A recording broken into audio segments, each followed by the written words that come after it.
రైటర్గా ఎన్నో wonders create చేశారు, ఎన్నో బ్లాక్ బస్టర్స్ అనుకోవచ్చు.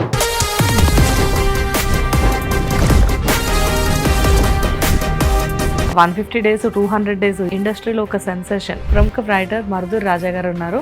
నమస్తే సార్. నమస్తే అండి. ఇప్పుడు కొత్త రైటర్స్ రావడం వల్ల మరుదూర్ రాజా గారు పెద్దగా కనిపించట్లేదా, పెద్దగా వినిపించట్లేదా? నాకు సినిమాలు తగ్గాయండి. తగ్గాయి అంటే ప్రొడ్యూసర్స్ కొంతమంది సినిమాలు తీయట్లేదు. అండి రజనీకాంత్ చిరంజీవి కలిసి నటించే సినిమా కథ రాస్తున్నాను, ఇలాంటి నేను ఈజీగా చెప్పేసేసి నాకు ఇవే లేదు, వాస్తవాలే నాకు చెప్పేస్తాను, ఉన్న నిజాలే చెప్పేస్తా. లేవు సినిమాలు. ఒకసారి ఒక సంవత్సరం సినిమాలే లేవు, మళ్ళీ అందుకుంది, మళ్ళీ ఒక 2 ఏళ్ళు ఆగింది. సినిమాలు కాదు, యానిమేషన్ ఫిలిమ్స్ ప్రస్తుతం రన్నింగ్లో ఉన్నాయి.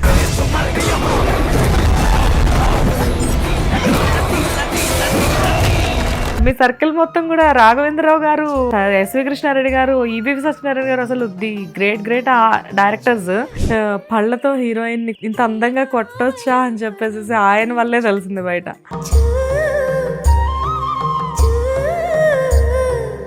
ఈయన మహాజ్ఞాన, మహర్ష, శృంగార పురుషుడా. కాకపోతే పండ్లు మారుస్తాడు కొత్తదనం కోసం. ఒకసారి బత్తాయి విసురుతాడు, ఒకసారి ఆపిల్ పండు విసురుతాడు. పోనీలేండి, పుచ్చకాయ విసరలేదు. అది కూడా జరిగేదే.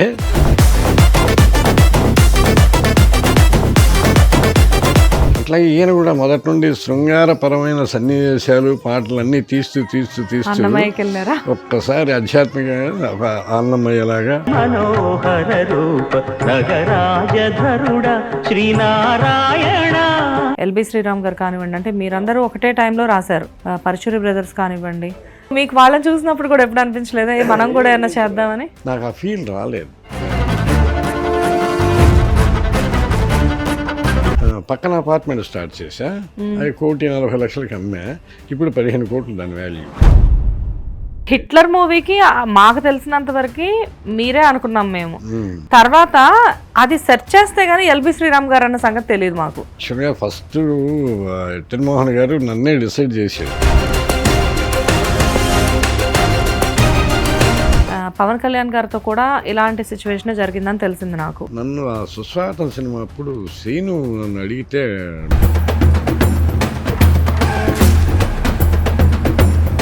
ఏంటి అసలు బాలేబాబు గారితో ఎలా ఉంటుంది? ఇరిటేషన్ రప్పిస్తే ఫైర్ అయిపోతాడు, కాంట్రవర్సీస్ ఈ మధ్య నేను చూశాను. రామాయణం మీద ఒకటి, భారతం మీద ఒకటి యానిమేషన్ రాస్తున్నాను, ప్రస్తుతానికి నడుస్తున్నాయి. నేను కరెక్ట్గా ఉన్నాను, మళ్ళీ ఫైట్కి రెడీగానే ఉంటాను. ఇది మాత్రమే నా ప్రాపర్టీ, నా శరీరం, నా ఆలోచన, నేనే నా ప్రాపర్టీ.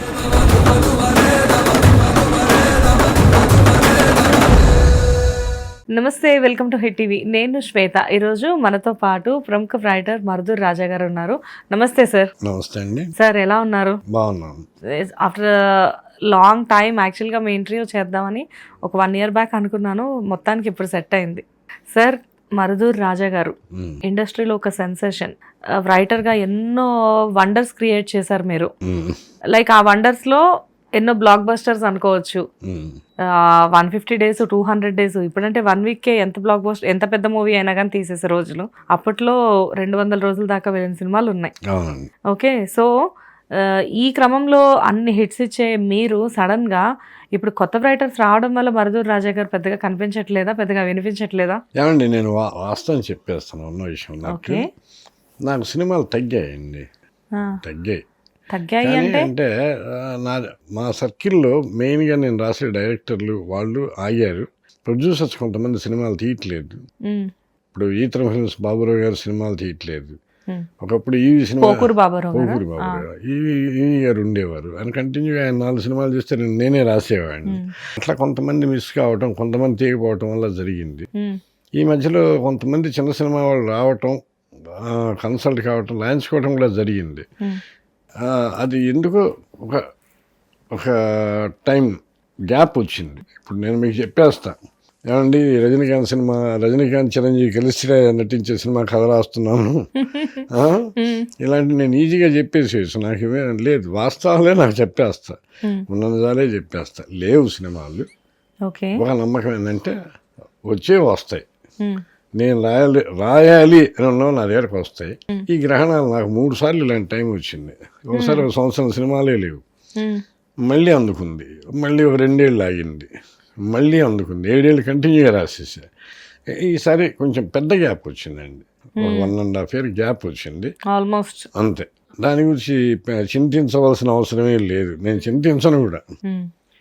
ఏమవుతుందంటే మనం రాయాల్సిన సినిమాలు మన కోసం ఎప్పుడూ సిద్ధంగా ఉంటాయి, అవి రావాల్సిన టైంలో వస్తాయి, ఇది నేను నమ్ముతాను. ఏవో కొన్ని యానిమేషన్ ఫిల్మ్స్ కూడా రాస్తున్నారని తెలిసింది, నిజమేనా? అవును. ఓకే. రామాయణం మీద ఒకటి, భారతం మీద ఒకటి యానిమేషన్ రాస్తున్నాను ప్రస్తుతానికి, అవి నడుస్తున్నాయి. అది సినిమాలు కాదు, యానిమేషన్ ఫిలిమ్స్ ప్రస్తుతం రన్నింగ్లో ఉన్నాయి. సబ్జెక్ట్ డిస్కషన్ జరిగిపోయినా ఒకటి రాసేసాను కూడా, రామాయణానికి సంబంధించింది ఒకటి. ఇప్పుడు భారతాన్ని గురించి రన్నింగ్లో ఉందండి ఇప్పుడు. సూపర్. ఆల్మోస్ట్ పెద్ద పెద్ద డైరెక్టర్స్ అందరూ కూడా, అంటే ఎస్వి కృష్ణారెడ్డి గారు కానివ్వండి, రాఘవేంద్రరావు గారు కానివ్వండి, అండ్ ఈవీవి సత్యనారాయణ గారు కానివ్వండి, ఇలాంటి వాళ్ళందరితో కూడా మీరు వర్క్ చేసి ఉన్నారు. అంటే చాలా మందితో వర్క్ చేసినప్పటికీ కూడా వీళ్ళందరితో చాలా ఎక్కువగా వర్క్ చేశారని అనుకోవచ్చు. And me comedy timing super. Comedy dialogues అంటే రాజా గారు రాయాలి అని చెప్పేసి అనుకునేవాళ్ళు. అవన్నీ ఆ ట్రాక్ అంతా కూడా అప్పట్లో అసలు మీరు అనేసరికి ఒక చాలా బిజీగా ఉండేవారు కదా. డబ్బులు కూడా అలాగే తీసుకునే వాళ్ళ? డబ్బులు పాపం వాళ్ళు ఇచ్చేవాళ్ళు, బాగా తీసుకోవడానికి నేను ఎప్పుడు ఎవరిని డిమాండ్ చేయలేదు. అందరూ బాగా కావాల్సిన వాళ్ళు సెంటిమెంటల్ అటాచ్మెంట్ తోనే ఉండేవాళ్ళు, సఫిషియెంట్ గా ఇచ్చేవాళ్ళు ఇచ్చారు. కొంతమంది ఇవ్వలేని వాళ్ళని నేనేం అడగల, కొంతమంది ఎగ్గొట్టిన వాళ్ళని అడగల. అంటే చాలా మంది పాలసీ కదా, దీపం ఉండగానే ఇల్లు చక్క పెట్టుకోవాలి అని చెప్పేసి, ఆ వేలో మీరు కూడా అవకాశాలు వచ్చినప్పుడే మొత్తం అంతా సెట్ చేసుకున్నారా అని చెప్పి? అంటే నిజమే, దీపం ఉండగానే ఇల్లు చక్క పెట్టుకోవాలి. ఇప్పుడు దీపం ఉంది కానీ ఇల్లు లేకుండా చేసుకున్నాను. ఈ ఇండస్ట్రీకి వచ్చి ఏంటి సార్ అంటే అంటే ఇండస్ట్రీలో అప్పటి నుంచి ఉన్న రైటర్స్ కానివ్వండి, చాలా మంది పరశురామ్ బ్రదర్స్ లాంటి వాళ్ళు, వీళ్ళందరూ కూడా బాగా సెటిల్ అయ్యారు. సో మీ దగ్గరకు వచ్చేసరికి ఏంటంటే ఫినాన్షియల్గా కంపేర్ టు అదర్ రైటర్స్, మరుదూర్ రాజా గారు అంటే చాలా పెద్ద రైటర్ అయినప్పటికీ కూడా ఫినాన్షియల్గా అంత స్ట్రాంగ్గా లేరు అని చెప్పేసి వెనకాల మాట్లాడేవారు. అది ఎంతవరకు నిజం? లేదండి, ఉన్న విషయమే. ఒకప్పుడు స్ట్రాంగ్గానే ఉన్నా నేను, కొన్ని మిస్ప్లానింగ్ల వల్ల కొంత అమౌంట్ పోయింది అంతే. ఓకే. నేను ఫైనాన్షియల్గా చాలా స్ట్రాంగ్. ఒక 15 years బ్యాక్ మిస్ప్లానింగ్, ఒక అపార్ట్మెంట్ కట్టే టైంలో అప్పుడే ఈ ఒక తెలంగాణ యాజిటేషన్ రావటం, స్థలాల రేట్లు పడిపోవటం, ఎవరు కొనడానికి రాకపోవటం, ప్రైవేట్గా అప్పులు తెచ్చాం తొందరగా ఫినిష్ చేద్దాం, దానికి వడ్డీలు పెరగటం. దీనివల్ల మనం కట్టిన ఇల్లు కూడా 1,45 రూపాయలకి అమ్మేసే సినిమా. ఇల్లు ఎన్ని సంవత్సరాల క్రితం సార్? ఒక 2014లో. ఓకే, 2014. అదే అపార్ట్మెంట్ అంటున్నారు, ₹1,00,00,000 ఇల్లు. పెద్ద ఇది. పక్కన అపార్ట్మెంట్ స్టార్ట్ చేసా, అది 1,40,00,000కి అమ్మా. ఇప్పుడు 15 కోట్లు దాని వాల్యూ. అదే కదా, అందుకే ఏ సంవత్సరం వారు అడుగుతున్నాను. ఇప్పుడు ఫ్లాటే ₹1,00,00,000 లోపు రావట్లేదు కదా అసలు. అందువల్ల అంటే మిస్ప్లానింగ్ ఒకసారి అలా జరుగుతుంది, మనం ఎక్స్పెక్ట్ చేయలేము. ఇప్పుడు నేనేమైనా ఫీల్ అవుతానంటే ప్లానింగ్లో దోషమే తప్ప వేస్టేజ్గా నేనేం చేయలే. ప్లానింగ్లో తేడా వచ్చింది, అన్నీ కలిసి రావాలని ఏం లేదు కదా, ఒకసారి అలా జరుగుతుంది. కానీ ఒకటి మాత్రం నిజం, జరిగిందేదో జరిగింది, నేను కరెక్ట్గా ఉన్నాను, మళ్ళీ ఫైట్కి రెడీగానే ఉంటాను. ఇది మాత్రమే నా ప్రాపర్టీ, నా శరీరం, నా ఆలోచన, నేనే నా ప్రాపర్టీ. ఇది పోలేదు, పోదు కూడా, పోయేదాకా పోదు. Wow, super. And me brother కూడా చాలా మంచి, అంటే మీ ఫ్యామిలీలో థియేటర్స్లో కొట్టేవాళ్ళు లేరనుకోవచ్చు. బికాస్ అటు మీ బ్రదర్ కానివ్వండి, ఇక్కడ మీరు కానివ్వండి, మీరు కూడా కాలేజ్లో రకరకాల నాటకాలు అవి బాగా వేసేవారని విన్నాను. అది కరెక్టేనా? నేను మా కాలేజీలో జూనియర్ ఇంటర్ నుండే నాటకాలు రాయటం వేయటం మొదలు పెట్టాను. మా కాలేజీలో బాగా పక్కా కాంపిటీషన్స్ జరిగేవి, పెద్ద పెద్ద పరిషత్ పోటీలు అంటారు, మీకు ఐడియా ఉందో లేదో. ఆ లెవెల్లో జరిగేవి ఆ రోజుల్లో. నేను కంటిన్యూ బెస్ట్ యాక్టర్గా 3 ఏళ్ళు వచ్చాను. మా నాటకాలన్నిటికీ మంచి రెస్పాన్స్ ఉండేది ఆడియన్స్లో. కాలేజీ నుండి నాటకాల ద్వారా మూవ్ అయి అనుకోకుండా సినిమా వాళ్ళ దృష్టిలో కూడా పడిపోయినా నేను. సార్ అయితే ఇక్కడ నా సినిమాల్లో డైలాగ్స్ రాయడం ఇలాంటివంతా ఓకే, కానీ స్క్రీన్ మీద కనబడే ప్రయత్నం ఎలా ఉండేది? నేను ఎందుకు ఆ వైపు ఇంట్రెస్ట్ చూపెట్టలేదండి. అంటే ఇక్కడ ఆల్రెడీ మీరు ఆర్టిస్ట్, అంటే థియేటర్ ఆర్టిస్ట్, నాటకాలు వేసే క్రమంలో ఎవరికైనా కానీ వాళ్ళ పర్ఫార్మెన్స్ వాళ్ళు చూసుకోవాలి అని కూడా అనిపిస్తూ ఉంటుంది. ఇప్పుడు నాటక రంగంలో అక్కడ నాటకాలు వేసేటప్పుడు ఏంటంటే స్టేజ్ మీద మీరు నుంచినప్పుడు మిమ్మల్ని జనాలు మాత్రమే చూడగలరు. అదే మీరు ఒక సినిమాలో నటించి ఉంటే జనాలతో పాటు మిమ్మల్ని కూడా మీరు చూసుకునే ఛాన్సెస్ ఉన్నాయి. ఉండేది. నాకు అవకాశాలు కూడా దాదాపు ఇవి కూడా అడిగాడు నన్ను. ఓకే, నేను ఆర్టిస్ట్ని చేస్తానే అన్నాడు. నాకు వద్దని చెప్పాను నేను. ఎందుకు అంటే ఎందుకు ఆ టైంలో రైటర్గా నాకు నేను ఎక్కువగా ఇష్టపడేవాడిని. రైటర్గా ఉండాలి, ఏవేవో ఇంకా రాయాల్సింది ఉంది, మనం చేయాల్సిన పనులు ఉన్నాయి. ఇప్పుడు ఆర్టిస్ట్ అయితే అది అడ్డం పడుతుంది అని ఏదో ఒక ఇది అప్పుడప్పుడు ఈ మధ్య అనిపించింది. అప్పుడు మనం ఆ వైపు కూడా వెళ్తే బాగుండేది అనిపించింది. ఎందుకంటే నేను చెప్పాను కదా 3 years నేను కాలేజీలో బెస్ట్ యాక్టర్ని, అది ఆంధ్రాలో పరిషత్ నాటకాల పోటీకి వెళ్ళినప్పుడు కూడా నేను బెస్ట్ యాక్టర్ని. సూపర్. ఎవరికైనా ఉంటుంది, ఆర్టిస్ట్ కావాలని, యాక్ట్ చేయాలని, మంచి మంచి క్యారెక్టర్ చేయాలని ఉంటుంది. నాకెందుకు అది రాలేదు. తర్వాత అదే చెప్పాను కదా, ఈవీ గారు కాకుండా ఇంకా 2-3 అన్నారే, నువ్వు వచ్చి చేసి ఎవరో ఎందుకు అన్నోళ్ళు కూడా ఉన్నారు. నాకు ఆ టైంకి మనస్కరించలే. ప్రధానంగా ఏంటంటే నేను చాలా ఫ్రీ బాడీని, ఎక్కడికంటే అక్కడికి వెళ్ళిపోతాయి. ఇప్పుడు మీరు కిందకి వెళ్ళామనుకోండి, మన కార్ లేదు, ఏదో పని మీద వెళ్ళింది, 1 గంట లేట్ అవుతుందంటే టకటక నడుచుకుంటూ వెళ్ళి ఆటోకి వెళ్ళిపోతాను. నేను పని ఆగదు, వెళ్ళిపోతారు. నేను ఎటంటే అటు వెళ్ళిపోయే మెంటాలిటీ. ఇంకా అదే ఆర్టిస్ట్ అనుకోండి, రోడ్డు మీద పోయేవాళ్ళు రే ఈడ సినిమాలో యాక్ట్ ఇలా అని అమ్మడి పడుతుంటాడు. అదే కదా, అదొక బాగుంటుందిలే సార్. అంటే ఆ సెలబ్రిటీ ఆ రెస్పెక్ట్ అనేది డెఫినెట్ గా మీరు కూడా ఎంజాయ్ చేస్తారు. లేదు, దాని వాల్యూ దానికి ఉంది ఖచ్చితంగా. రైటర్గా కన్నా అంటే వాల్యూస్ అన్నీ సమానమే, కానీ దానికి క్రేజ్ ఉంటుంది. ఇక్కడ రైటర్స్ గురించి వచ్చింది కాబట్టి చాలా మంది రైటర్స్ మనం ఎగ్జాంపుల్ గా తీసుకుంటే ఎల్బి శ్రీరామ్ గారు కానివ్వండి, అంటే మీరందరూ ఒకటే టైంలో రాశారు. పరశురి బ్రదర్స్ కానివ్వండి, పరశురి బ్రదర్స్ మీకు సీనియర్స్, ఎల్బి శ్రీరామ్ గారు మీరు ఒకటే టైంలో కదా. సో నేనేమంటున్నానంటే వీళ్ళందరూ కూడా ఆన్ స్క్రీన్ కనిపించారు, మంచి క్యారెక్టర్స్ పండించారు, వాళ్ళ డైలాగ్స్ వాళ్ళు స్క్రీన్ మీద మాట్లాడారు. సో మీకు వాళ్ళని చూసినప్పుడు కూడా ఎప్పుడు అనిపించలేదా మనం కూడా ఏమైనా చేద్దామని? నాకు అలానే నాకు వాళ్ళు చేశారు, మనం చేస్తే బాగుండి అనిపించలే. నేను వాళ్ళు యాక్ట్ చేసింది ఎంజాయ్ చేశాను. నాకు ఆ ఫీల్ రాలేదు. నేను అయినా లేకపోతే గట్టిగా నేను ట్రై చేసినట్టయితే అయ్యేవాడిని, ఆర్టిస్ట్ అయ్యేవాడిని. ఏమో ఇక ముందేమో జరగబోతుందో కూడా చెప్పలేదు. ఎందుకంటే మీ సర్కిల్ మొత్తం కూడా రాఘవేంద్రరావు గారు, ఎస్వి కృష్ణారెడ్డి గారు, ఈవి సత్యనారాయణ గారు, అసలు ది గ్రేట్ డైరెక్టర్స్. ఆల్మోస్ట్ వీళ్ళతో వర్క్ చేస్తే వీళ్ళ మూవీస్ అన్ని కూడా 95% హిట్ మూవీసే ఉండేవి. ఇంకా సో ఆటోమేటిక్గా వెనక్కి తిరిగి చూసుకోవాల్సిన అవసరం ఉండేది కాదు. అప్పట్లో ఆర్టిస్టులు అదృష్టవంతులు సార్. అంటే ఇలాంటి డైరెక్టర్స్ ఉన్నారు కదా, డెఫినెట్ గా ప్రతి మనిషికి, ప్రతి టాలెంట్ ఉన్న ఆర్టిస్ట్ కి బ్రేక్ వచ్చే టైమ్స్ అవి. డెఫినెట్ గా అండి. అప్పుడు టైం కూడా ఉండేది, వాళ్ళకి టైం ఉంది కాదు, క్రియేట్ చేసుకునేవాళ్ళు. లేకపోతే మనకి ఎంఎస్ నారాయణ, జంధ్యాల, ఎంఎస్ నారాయణ గారు, బ్రహ్మానందం గారు, ఇలాంటి వాళ్ళందరినీ పాలిష్ చేసుకుంటూ తీసుకొచ్చారు డైరెక్టర్లు. జంధ్యాల గారు వీళ్ళందరూ, ఈవి సత్యనారాయణ గారు కానీ వీళ్ళందరూ ఏం చేశారంటే ఆర్టిస్టులు తయారు చేశారు.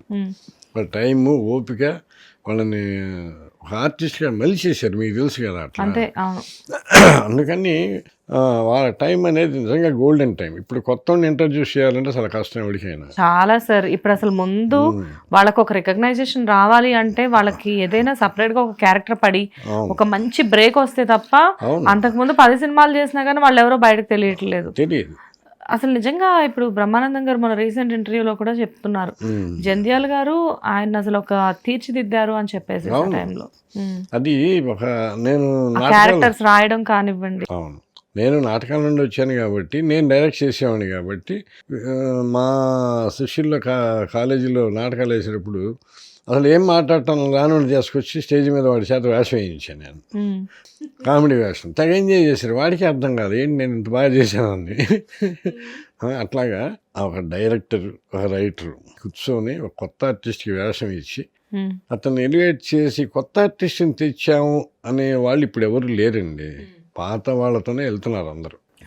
మీరు గమనించండి, ఈ మధ్యకాలంలో ఈ 4-5 ఏళ్లలో ఏదో ఈ కొత్త ఆర్టిస్ట్ని తెచ్చారు, ఇతను బాగా ఎలివేట్ అయిన కామెడీ ఆర్టిస్ట్ కానీ విలన్ కానీ ఎవడన్నా ఉన్నాడా మనకి తెలిసి? అంటే ఉన్నారు కానీ సార్, కాకపోతే ఇంతకు ముందు వచ్చినంత తొందరగా బ్రేక్ రావట్లేదు ఇప్పుడు. అవును. అంటే వీళ్ళు కూడా చాలా టాలెంటెడ్ ఉంటున్నారు సార్, కానీ ప్రాబ్లం ఎక్కడవుతుందంటే తెలుగు వాళ్ళకంటే కూడా బయట నుంచి వచ్చే ఆర్టిస్టులు ఎక్కువైపోయారు. అవును. తెలుగు ఇండస్ట్రీలో అవును. బయట నుంచి వచ్చే ఆర్టిస్టులు చాలా ఎక్కువైపోయి నార్త్ బెంగళూరు నుంచో అట్లా వచ్చేసి ఇక్కడ ఎస్టాబ్లిష్ అయ్యి వాళ్ళు రికగ్నైజేషన్ అనేది ఇక్కడ ఆర్టిస్టులకు కరువు అయిందని అనుకోవచ్చు. అవును. అదే వాళ్ళ అక్కడ నుండి తీసుకొస్తున్నారు. మనకు కూడా ఇక్కడ చాలా మంది ఉన్నారండి. చాలా మందిని చూశాను కూడా, వీళ్ళు బాగుంటారు ఆర్టిస్ట్గా అని చెప్పి నేను అనుకుంటాను నేను. కానీ అది నేను అనుకుంటే ఏం లాభం, అనుకునేవాళ్ళు అనుకోవాలి. వాళ్ళు అనుకుంటే అప్పుడు బాగుంటుంది. వాళ్ళు ఎలివేట్ ఒక ప్రొడ్యూసరు ఒక డైరెక్టర్ ఎవరు అనుకుంటే వాళ్ళని చేయగలరు. చక్కటి ఆర్టిస్టులు ఇప్పటికీ స్టేజ్ ఆర్టిస్ట్ ఉన్నారు. నేను కొన్ని నాటకాల్లో చూశాను కొంతమందిని, అద్భుతంగా చేసే ఆర్టిస్ట్ ఉన్నారండి. మీకు అలా అద్భుతంగా అనిపించే ఆర్టిస్టులు కొంతమంది పేర్లు చెప్పండి. అంటే అది సడన్గా ఇలా చెప్పలేము. అంటే ఫెమిలియర్ వాళ్ళు ఎక్కడో స్టేజ్ మీద నాటకం. ఇప్పుడు జొన్న రామలింగేశ్వరరావు అని విజయవాడలో ఒక ఆయన ఉన్నాడు, మంచి స్టేజ్ ఆర్టిస్ట్. అతను నటుడిగా చాలా బాగుంటాడు. అతన్ని నేను తెద్దామని ఆ టైంలో ట్రై చేశా. నేను కొంచెం వెనకబడేటప్పటికి తను తేలేకపోయినా. పాపం ఆయన అట్లా కొంతమంది ఉండేవాళ్ళు, చూడటానికి మంచి ఆకారం, మంచి వాయిస్, మంచి పెర్ఫార్మెన్స్ చేసేవాళ్ళు ఉండేవాళ్ళు. ఇప్పటికీ అక్కడక్కడ కనపడతారు, ఇతను బాగుంటాడు ఈ వేషానికి నా మనసుకు అనిపిస్తుంది. కానీ నేను డైరెక్టర్ని అయితే చేయగలను, కానీ అతన్ని ఒక్కడిని అనుకుంటే ఏం లాభం లేదుగా. అంతేగా. సో ఇక్కడ చాలా మూవీస్ మీరు రాసినవి, లైక్ అంటే అప్పుడెప్పుడో పాత సినిమాల దగ్గర నుంచి మొన్నటి వరకు వచ్చిన 90s వరకు వచ్చినాయి. 2000 మీ లాస్ట్ మూవీ ఏంటి సార్? చాలా యక్ష ప్రశ్న. దేనికైనా రెడీ. దేనికైనా రెడీ అనేది అసలు సూపర్ హిట్ మూవీ. అది మంచు విష్ణు గారి కెరియర్ లో one of the block buster. తర్వాత కూడా వచ్చాయండి 2 సినిమాలు, నాకు కరెక్ట్ ఎప్పుడు చెప్పలేదు. అంటే అప్పట్లో చిరంజీవి గారు ఇలాంటి వాళ్ళందరికీ రాసిన మీరు, విష్ణు గారు, గోపీచంద్ గారు. చిరంజీవికి రాయలేదండి. అదే యాక్చువల్లీ చిరంజీవి గారికి రాయాల్సింది ఇక్కడ. అది కూడా నేను అడుగుతాను, హిట్లర్ మూవీ ఎందుకు? ఆల్మోస్ట్ నేను ఆ క్వశ్చన్ ఎందుకు అడిగానంటే, హిట్లర్ మూవీకి మాకు తెలిసినంత వరకు మీరే అనుకున్నాం మేము. తర్వాత అది సెర్చ్ చేస్తే గానీ ఎల్బి శ్రీరామ్ గారు అన్న సంగతి తెలియదు మాకు. అందుకే నేను చిరంజీవి గారికి రాశారు అని చెప్పేసి అడిగేసా. అందుకే అసలు చెప్పండి మీరు ఏంటి అక్కడ? లేదండి, యాక్చువల్గా ఫస్ట్ జగన్మోహన్ గారు నన్నే డిసైడ్ చేశాడు. ఫస్ట్ సినిమా నాకు ఆయన చూపెట్టాడు, హిట్లర్ మలయాళం సినిమా. నేనే రాయటం, నాకు సిట్టింగ్లు కూడా జరిగాయి వాళ్ళ ఇంట్లో, వాళ్ళ ఆఫీస్లో. కొన్ని డెసిషన్స్ ఇలా ఉంటే బాగుంటుంది చర్చలు జరిగాయి. కానీ నేను అప్పుడు చెన్నైలో జరిగింది డిస్కషన్. ఇక్కడికి వచ్చేసా. అక్కడ అనుకోకుండా వాళ్ళు కూర్చొని డిస్కస్ చేసినప్పుడు టెక్నీషియన్స్లో నేను మారాను. అది జరిగింది. అప్పుడు కొంచెం బాధపడలేదు, అవతల మనుషులు మాట తప్పినందుకు బాధపడ్డా, ప్రొడ్యూసర్ మాట తప్పినందుకు బాధపడ్డా. ఆయన చాలా మంచివాడు. ఆయన అంటే మీకు ఆయనకి కూడా ఒక మంచి బాండింగ్ ఉంది కదా? అయ్యో, జగన్మోహన్ గారు అంటే చాలా గొప్పవాడండి, మంచివాడు, మంచి టాలెంటెడ్ పర్సన్. అతను ఆయన బ్రెయిన్ని డ్రైవ్ చేశారు అట్లా. ఓకే. ఆయన తర్వాత నాకు చాలాసార్లు కనపడినప్పుడు కూడా చాలా బాధపడుతూ, సార్ మేము మిస్ అయినాం సార్, అది సార్ మీ తప్పేం లేదు, అది సిచ్యుయేషన్ తప్ప మన తప్పు కాదని నాకు తెలుసు ఆ విషయం. ఆ తర్వాత మళ్ళీ ఆయనతో ఏదైనా వర్క్ చేశారా? లేదు, చెయ్యాలని చూసాం కానీ ఆయన చేయలేదు.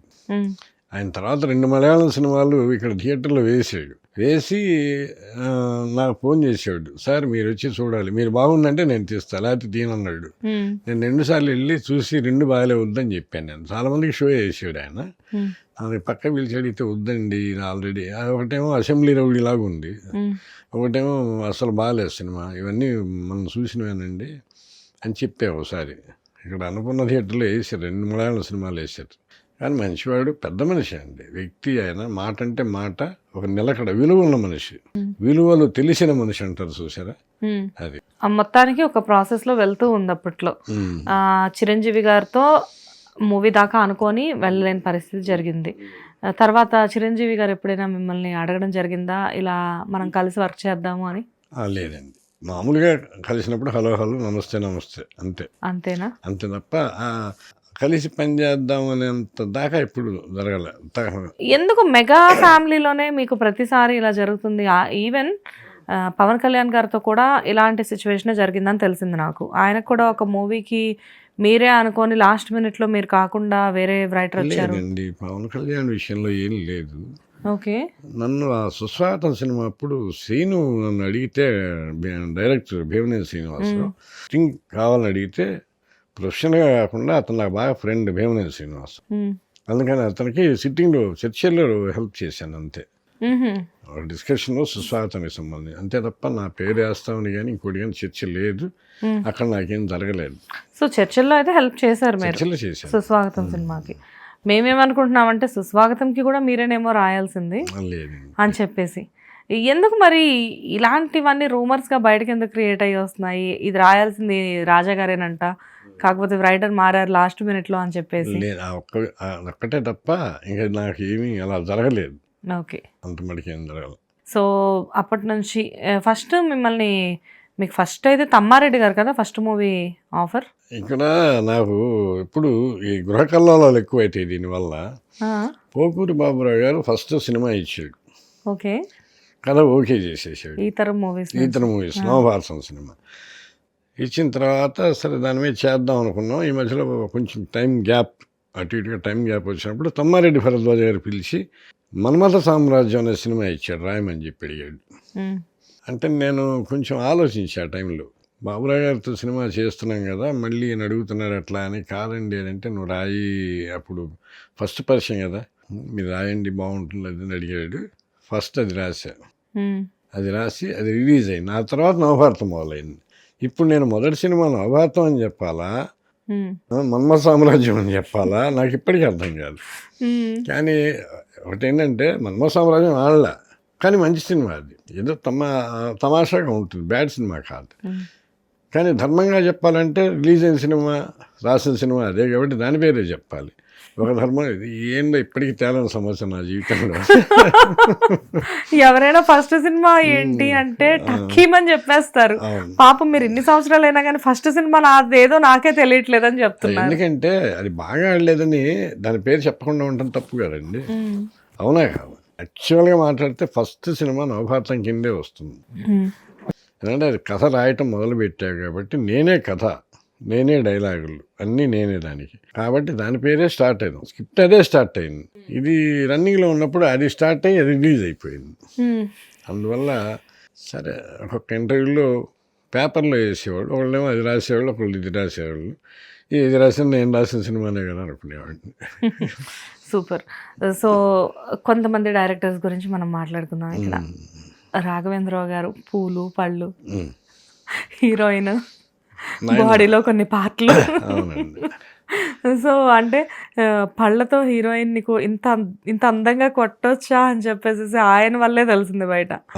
సో ఇక్కడ ఏం మాట్లాడుకుందాం అంటే మనం ఈ పళ్ళు పూలు కాకుండా అసలు ఏంటి ఆయనలో మీరు గుర్తించిన ఒక స్పెషాలిటీ, మా ఎవ్వరికి తెలియంది ఏంటి? ఆయన ఒక గొప్ప క్రియేటర్ అండి. ఆయన ఓకే, గొప్ప క్రియేటర్. ఆ క్రియేషన్ ఎలా ఉంటుందంటే ఏదైనా సరే ఒకసారి చూశాడంటే చాలా బ్రాడ్ థింకింగ్ ఒక సెకండ్లో పట్టేస్తుంటాడు. ఒక మనిషిని కానీ ఒక ఇది కానీ ఒక మాటని కానీ విన్నాడంటే చాలా జాగ్రత్తగా. ఆయన నాకు అర్థం కాదు చాలా సందర్భాల్లో.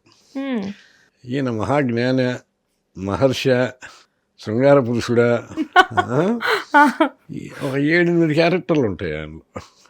చాలా గొప్ప క్రియేటివిటీ అండి. ఎందుకంటే ఈరోజు ఆయన ఎందుకో రెస్ట్ తీసుకున్నాడు, వద్దనుకొని మానేసి ఉంటాడు. కానీ సార్ ఈటీవీలో వెబ్ ఫిల్మ్స్ అవి తీస్తూనే ఉన్నారు. ఆయన ఇప్పటికైనా నిలబడి కనుక గట్టి సినిమా ఒకటి ప్లాన్ చేసి తీసాడంటే తిరుగులేని డైరెక్టర్.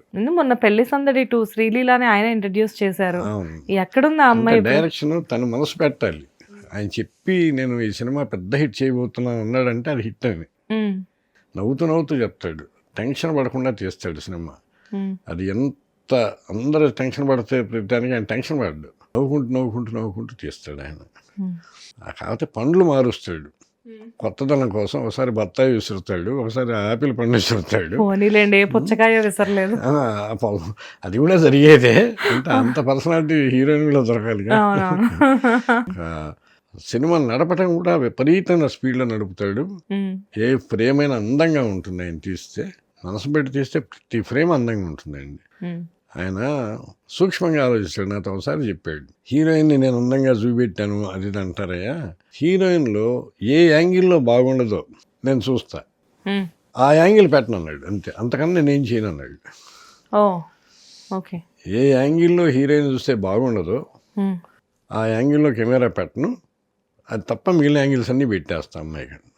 అంతే కదా. ఇప్పుడు కొంతమంది ఉంటారు, మనం ఇప్పుడు నేనైనా సరే ఒక యాంగిల్లో బాగుంటా, ఒక యాంగిల్లో చండాలంగా ఉంటా, అంటే అట్లా ఉంటాయి కదా. కొంతమంది స్ట్రైట్గా చూస్తే బాగుంటారు, కొంతమంది సైడ్గా చూస్తే బాగుంటారు. అవన్నీ ఆయనే ఒక కెమెరా కదా. మ్యూజికల్ సైడ్ కానీ బాడీలోనే ఇది ఉంది కదా, ఒక వీణ తీగలాగా మోగుతూ ఉంటుంది లోపల ఆర్ట్ ఆయనకి. సరే, సో ఇంకా రాఘవేంద్రరావు గారి గురించి ఎవరికి తెలియని విషయాలు కాదు ఇవన్నీ. కాకపోతే ఏంటంటే మీరు చాలా దగ్గరగా ఉండి చూసారు కాబట్టి ఇంకొన్ని గొప్ప విషయాలు మాకు చెప్పారు. క్రియేటివిటీ అనే దానికి పెట్టింది పేరు ఆయన. ఆ హీరోయిన్స్ ని ఇంత అందంగా చూపించొచ్చా అని చెప్పేసి ఆయన ప్రూవ్ చేశారు. And at the same time S V Krishna Reddy గారు. రాఘవేంద్ర గారి గురించి ఇంకోటి చెప్పాలి. చెప్పండి. ఏంటంటే వేమన ఫస్ట్ బాగా ఎంజాయ్ చేసాడని మన కథల్లో విన్నాం. అవును, అన్నీ ఎంజాయ్ చేసి లాస్ట్కి వచ్చేటప్పటికి అల్లుడు ఎప్పుడు పలుకు ఆడంబరముగానని నీతి పద్యాలు రాసేసాడు ఆయన, వైరాగ్యంలోకి వచ్చేసాడు ఆయన. అట్లాగే ఈయన కూడా మొదటి నుండి శృంగారపరమైన సన్నివేశాలు పాటలు అన్నీ తీస్తూ ఒక్కసారి ఆధ్యాత్మికంగా ఒక అన్నమయ్యలాగా, ఒక భక్తరామదాసు లాగా దేనికైనా ముగింపు అనేది ఇక్కడ ఉంటుంది అనేది అక్కడ తేలేడు వేమనలాగా. కాదు, అన్నమయ్య నిజంగానే అసలు ఆయనకు ఆ థాట్ ఎందుకు వచ్చింది? జనరల్గా మీరు అన్నట్లుగానే ఒక రొమాంటిక్ మూవీస్ అంటే ఒక రొమాంటిక్ సాంగ్స్ కానివ్వండి, మనం చాలా ఆయన మూవీస్లో రొమాంటిక్ సాంగ్స్ ఉంటాయి. అసలు అబ్బా భలే ఉంటారు హీరోయిన్స్ కూడా అన్నట్టు ఉంటారు. అలాంటి దగ్గర నుంచి సడన్ గా అఫ్ కోర్స్ అన్నమయ్యలో రమకృష్ణ గారిని, కస్తూరి గారిని కూడా ఎంతో అందంగా చూపెట్టారు ఆయన. నేనేమంటున్నానంటే ఎలాగా సడన్ గా ఆయనకి అన్నమయ్య థాట్ ఎందుకు వచ్చింది? ఆయనకి మొదటి నుండి భక్తి ఎక్కువ అండి. భక్తి ఎక్కువ. ఆయన ఆఫీస్ లో కూడా వెంకటేశ్వర స్వామి పెద్ద విగ్రహం ఉంటుంది కదా. పొద్దున్నే దీపారాధన చేస్తాడు, పూజ చేస్తాడు 10 నిమిషాల సేపు. ఈవినింగ్ కూడా టైం ఉంటే దీపారాధన చేస్తాడు, అన్నీ చేస్తాడు. అదేదో భక్తి ముక్తి అన్నీ ఒకే చోట ఉన్నాడు ఆయన. అంతేనా సార్? ఇంకేమన్నా వినాల్సినవి ఉన్నాయా? మేము వినాల్సినవి ఏం లేవు. అంటే భక్తి ముక్తితో భక్తి ముక్తి రక్తి అన్ని తెలుసు. అదే మూడో వర్డ్ ఇంకా చెప్పలేదండి, నేనే మిస్ అయిపోయాను, నా తప్పే. Okay, super. So sir EVV Satyanarayana గారి గురించి చెప్పండి. ఇండస్ట్రీలో ఎన్ని హిట్స్ ఇచ్చినా గానీ చాలా తక్కువ మాట్లాడే డైరెక్టర్ అని చెప్పేసి ఈవీవి గారి గురించి మాట్లాడతారు. అంత కామెడీ టైమింగ్ ఉంటుంది మూవీస్ లో, వెటకారాలు ఉంటాయి, గోదావరి వెటకారాలు మొత్తం ఆయన సినిమా చూస్తే బయటపడిపోతాయి. అలాంటి ఆయన బయట చాలా తక్కువగా మాట్లాడతారు అని మాతో చాలా మంది ఆయనతో వర్క్ చేసిన వాళ్ళు చెప్తారు. అసలు మీరు చాలా క్లోజ్ పర్సన్ కాబట్టి ఈవీవి గారి గురించి మీరు చెప్పండి. తను బయట సింపుల్ ఆన్సర్స్ అండి, ఎక్కువగా ఒక లైన్లో ఆన్సర్, ఒక లైన్లో క్వశ్చన్ ఎవరైనా అడిగితే అట్లాగే ఉంటాడు. పని మీద కాన్సన్ట్రేషన్ ఎక్కువ ఉంటుంది. లొకేషన్కి వచ్చినా ఏదొచ్చినా తను దేవే సీన్స్ కబుర్లో పడితే తను ఇప్పుడు వీళ్ళందరూ ఉండేవాళ్ళు, కోట, బ్రహ్మానందం, ఎంఎస్, ఏవిఎస్ వీళ్ళంతా ఉన్నప్పుడు వాళ్ళతో బాగా మాట్లాడుతుండేవాడు, జోకులు వేస్తుండేవాడు, వాళ్ళ మీద సెటైర్లన్నీ వేస్తుండేవాడు. అది అయిన వాళ్ళ ఆ వలయం ఉంటుంది చూసారా, సమూహం అయిన వాళ్ళు వీళ్ళతో మాట్లాడచ్చు అనుకున్న వాళ్ళతో బాగా జోకులు వేస్తూ మాట్లాడుతూ సందడిగా సినిమా తీసేస్తాడు. బయట ఎవరన్నా ఏదన్నా మాట్లాడడానికి వస్తే వాళ్ళకి సింపుల్గా ముక్తసరిగా ఆన్సర్ చెప్తాడు. అందులో అతని వాయిస్ కూడా బేస్ వాయిస్ చక్కగా నీట్గా అవునా ఇట్లా మాట్లాడి ఆన్సర్ చెప్తాడు. మనిషిని చూస్తే ఆకారం ఏమో చూసేవాళ్ళకి భయం వేస్తుంది. చాలా పసిపిల్లడు మనస్తత్వం అతను. అవునంట. కోపం అట్లాగే ఉంటుంది, ప్రేమ అట్లాగే ఉంటుంది. ఊరికి ఆకారమే. నేను ఎన్ని సినిమాలు సార్ ఈవీవి గారితో? నేను దాదాపు 18 సినిమాలు చేశాను. ఓకే, అందులో మీ ఫేవరెట్ ఏంటి? నా ఫేవరెట్ అలీబాబా. అదే కదా మీ ఫస్ట్ సినిమా ఆయనతోటి, అలీబాబా అరడజన్ దొంగలు. భలే సినిమా, భలే కామెడీగా ఉంటుంది. దాని తర్వాత ఆవిడే ఒకటి. ఆయనతో చేసిన ప్రతి సినిమా బాగానే ఉంటుంది. రాఘవేంద్రరావు గారితో ఎన్ని మూవీస్ సార్ అప్రాక్సిమేట్ గా? నేను 3 సినిమాలండి. ఒంటరి పోరాటం, అగ్ని, రాజసింహం. ఓకే, సో రాఘవేంద్రరావు గారితో 3 సినిమాలు అండ్ ఈవీవి గారితో దగ్గర 18 సినిమాలు. సో అందులో ఆవిడే కానివ్వండి, భలే అన్ని డైలాగ్స్. ఎలా రాసేవాళ్ళ డైలాగ్స్? లైక్ అంటే అతను ఈవీ గారు ఏంటంటే కామెడీ విషయం బాగుంటుందండి. ఒక పంచ్ వేస్తే వెంటనే రెస్పాన్స్ ఉంటుంది. తను కూడా బాగా నవ్వటం కూడా సింపుల్గా నవ్వుతాడు. అతను సింపుల్గా నవ్వాడంటే అందరూ బాగా నవ్వుతారని అర్థం. ఆ కామెడీ టైమింగ్ అందుకోవటం కానీ తను మా మీద సెటైర్ చేసేవాడు, మేము వేసేవాళ్ళం. అందువల్ల ఏమవుతుందంటే సీన్ చదువుతున్నప్పుడు ఎంజాయ్ చేస్తూ ఉండేవాడు, అతను నవ్వుతూ ఉండేవాడు, హ్యాపీగా ఎంజాయ్ చేసేవాడు. తనకి సీన్స్ వినిపించాలని నాకు కూడా ఉత్సాహం వచ్చేది. ఎందుకంటే ఇద్దరు ట్యూన్ కలిసినప్పుడు నన్ను మీరు అర్థం బాగా చేసుకుంటున్నప్పుడు మిమ్మల్ని నేను బాగా అర్థం చేసుకుంటాను కదా. ఆయనకి ఏం కావాలనేది నాకు తెలుసు, నేనేం రాస్తాననేది తనకి తెలుసు. అందువల్ల అండర్స్టాండింగ్ మా ఇద్దరి మధ్య బాగుండేది. ఏదైనా సరే కామెడీ కానీ సెంటిమెంట్ సీన్ కానీ ఏదైనా సరే మాది ఒక మంచి రిలేషన్. ఈవి గారిది నాది. తను నాకు అసలు ఫస్ట్ ఫ్రెండ్ తను. నేను జంజల్ గారి దగ్గర ఒక సంవత్సరం అసిస్టెంట్గా చేశాను. అప్పుడే తన అసోసియేట్గా నాకు పరిచయం. అప్పటి నుండి మా స్నేహం అసోసియేట్గా కోడైరెక్టర్గా ఉన్నప్పుడే మాకు స్నేహం ఉండేది. తర్వాత డైరెక్టర్గా మళ్ళీ నేను తనతో యాడ్ అయ్యి ఆ స్నేహం మరి కంటిన్యూ అయింది. ఎస్వి కృష్ణారెడ్డి గారు ఆయన జెంటిల్మెన్ అండి, మంచివాళ్ళు, మంచి వ్యక్తి, చాలా విషయం ఉన్నవాడు ఆయన. ఏదన్నా సీన్ చెప్పాలన్నా దాన్ని విడమర్చి చక్కగా అందులో ఉన్న మ్యాటర్ జ్యూస్ అంతా కరెక్ట్గా చెప్పేస్తాడు, మనకి అర్థమయ్యేటట్టు. ఆయన అస్పష్టత అనేది ఉండదు. డైరెక్టర్ అంటే జనరల్గా డైరెక్టర్ మాత్రమే డైరెక్షన్ మాత్రమే చేస్తారు, మాక్సిమం రైటింగ్స్లో ఇన్వాల్వ్ అవుతారు. ఇక్కడ కథ, స్క్రీన్ ప్లే, దర్శకత్వం, సంగీతం కింద ఎస్వి కృష్ణారెడ్డి. ప్రతి దానిలో ఒక ఉత్సాహం ఉంటుంది ఆయనకి. సంథింగ్ ఏదో కొత్తగా క్రియేట్ చేయాలనే ఉత్సాహం ఉంటుంది. తర్వాత తను ఏ సబ్జెక్ట్ తీసినా దాన్ని డీటెయిల్గా ఆలోచించగలిగే ఇది ఉంది. కథ ఆలోచిస్తే డీటెయిల్గా ఆలోచిస్తాడు. ఈ సీన్ ఇది, ఈ సీన్ ఇది, ఈ మనిషి క్యారెక్టర్ ఇది, వీడు ఇలా ఉంటుంది వీడి మనసులోనే కరెక్ట్గా చెప్తాడు. అట్లాగే ఆయనకి మ్యూజిక్ మరి అలా పట్టుబడింది. అట్లాగే సూపర్ హిట్లు ఇచ్చాడు, గొప్ప గొప్ప సూపర్ హిట్లు ఇచ్చాడు. కథ, స్క్రీన్ ప్లే ఆయన కమాండ్ చేశాడు అన్నిటిని ఒకేసారి. చేస్తాడు కూడా, ఇప్పటికీ ఆ ఎమోషన్ ఉన్నవాడు ఆయన. అవును, రీసెంట్గా మన ఛానల్కి కూడా వేరే ఇంటర్వ్యూ ఇవ్వడానికి వస్తే నేను అడిగాను, సార్ కథ, స్క్రీన్ ప్లే, దర్శకత్వం, సంగీతం మొత్తం మీరే కదా సార్, ఎట్లా మేనేజ్ చేస్తారంటే అదేంటోనండి అలా కుదిరింది. అది ఫస్ట్ సినిమా చేయాలి విషయం ఉన్న వాళ్ళకండి చాలా చేప ఈదినంత ఈజీ. ఇంకా అది ఎప్పటికప్పుడు నాకు తెలుసు కదా. నేను కాలేజీ నాటకాలు వేసి డైరెక్ట్ చేసి చేస్తున్నప్పుడు చూసేవాళ్ళు చాలా కష్టం కదా. నేను పాటలు పాడేవాడిని నా రోజుల్లో, నేనే మ్యూజిక్ సెట్ చేసేవాడిని, పాటలు రాసేవాడిని. అన్నీ ఎలా చేస్తున్నాడు, అన్నీ నువ్వు ఎలా చేస్తున్నావు అంటే అది ఒక ఆనందం. అది చేస్తుంటే ఒక ఆనందం, అది లోపల కష్టం కాదు. అదే కదా, ఒక సినిమాకి వర్క్ చేయాలి, పాటలు ఒకరు రాయాలి, మాటలు ఒకరు రాయాలి, మ్యూజిక్ ఒకరు చేయాలి, ఇలాంటివన్నీ ఉండేవి. అప్పుడు అసలు ఆయన ఆ సినిమాలు మళ్ళీ ఎలా ఉండేవి, ఫ్యామిలీ మొత్తం కూడా చక్కగా వెళ్ళి పిల్లలతో పాటు థియేటర్లో కూర్చొని చూసే విధంగా ఉండేవి ఆయన సినిమాలన్నీ కూడా.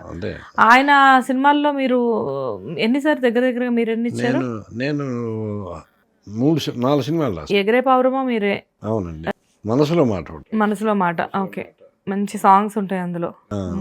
అండ్ ఇటు వస్తే మళ్ళీ శుభాకాంక్షలు కూడా మీరే కదా సార్? అవునండి, అది భీమనేని శ్రీనివాస్ గారు. అవునవును, అదే భీమనేని శ్రీనివాస్ గారు, పోకూరు బాబురావు గారు, అండ్ ఇటు వీళ్ళందరూ అంటే ఆల్మోస్ట్ మొన్నటి దాకా వచ్చిన డైరెక్టర్స్ అందరితో కూడా మీరు వర్క్ చేస్తున్నారు. సో అన్నీ కూడా ఆల్మోస్ట్ మీ సినిమాలు అన్నీ కూడా మాక్సిమం హిట్సే ఉన్నాయి. అన్ని మీ డైలాగ్స్ అంతా కూడా మంచి హిట్స్.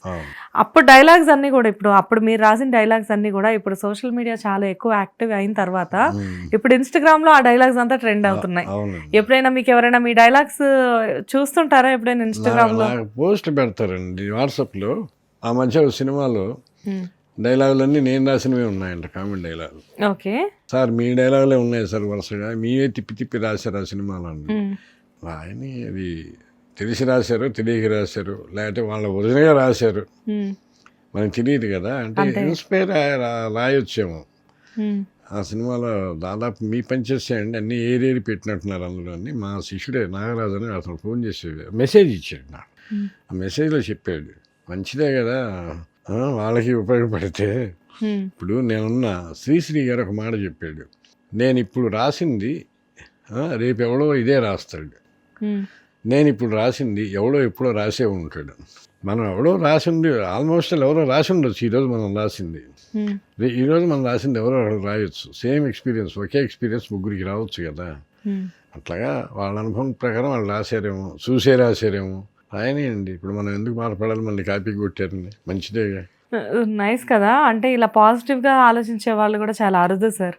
చాలామంది ఏంటంటే అవును అంటే వాళ్ళ పుస్తకంలో కథను ఆధారంగా చేసుకొని సినిమా తీశారు అని చెప్పి ఈ రోజుల్లో కేసులు వేస్తున్న టైంలో మీరు యాజిటీస్గా ఉన్నవి కూడా వాళ్ళకు కూడా అలాంటి ఆలోచన వచ్చిందేమో అని చెప్పేసి మాట్లాడుతున్నారు. ఎందుకంటే ఒకటి ఉందండి, ఎమోషనల్ ఫీల్ అయ్యి ఏం లాభం లేదు కదా. వాడు చేసేది ఇంకోళ్ళు ఇవ్వాలి కాబట్టి ఇంకోళ్ళు చేస్తారు, ఎవరైనా చేస్తారు. మనం పాజిటివ్గా తీసుకుని హ్యాపీగా ఉన్నాం అనుకోండి, హెల్తీగా ఉంటాం. ఓన్లీ మనం వాళ్ళకి ఉపయోగపడాలి అని.